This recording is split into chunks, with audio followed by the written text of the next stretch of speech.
The Big Sky Documentary Film Festival kicks off this week, and one particular set of films making their world premiere hits close to home. It really does, as MTN's Augusta McDonald shows us some of Missoula's new neighbors are sharing their story.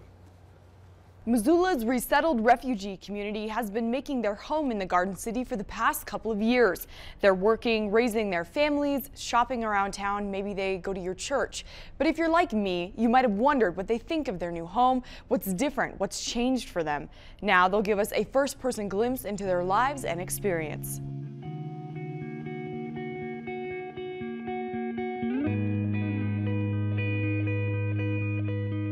Justine Binwa spent months self-documenting her experience and has a story to tell about being a woman of Africa. Through Swahili translator Peter McDonough, she says one of the biggest differences she's noticed in her new community is the way gender roles come into play at work and in the home. I really wanted to talk about the difference between women's, especially women's lives in Africa and women's lives here.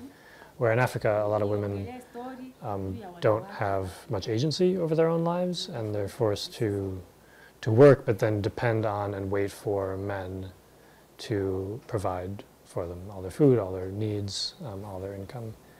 And whereas here, you know, there's no work that men do or work that women do. Everyone does anything. And there's a huge difference that I saw immediately and wanted to be able to share. She hopes this story spreads beyond Missoula.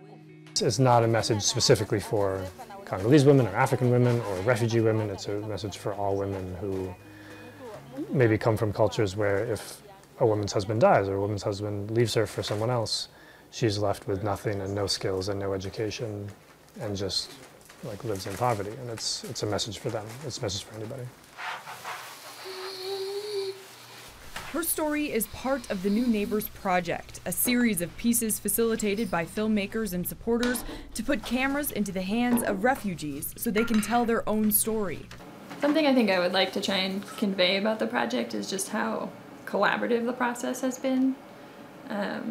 It really, all the end products, the short films and the big film, you know, it's my footage, it's their footage, it's edited partially by refugee directors, it's edited partially by us. She says they focused on maintaining the integrity of the first-person narrative they were trying to enhance. From Ethiopia, Congo, Iraq, and Eritrea, these new neighbors are hoping to share their story with Montana. Augusta McDonald, MTN News, Missoula.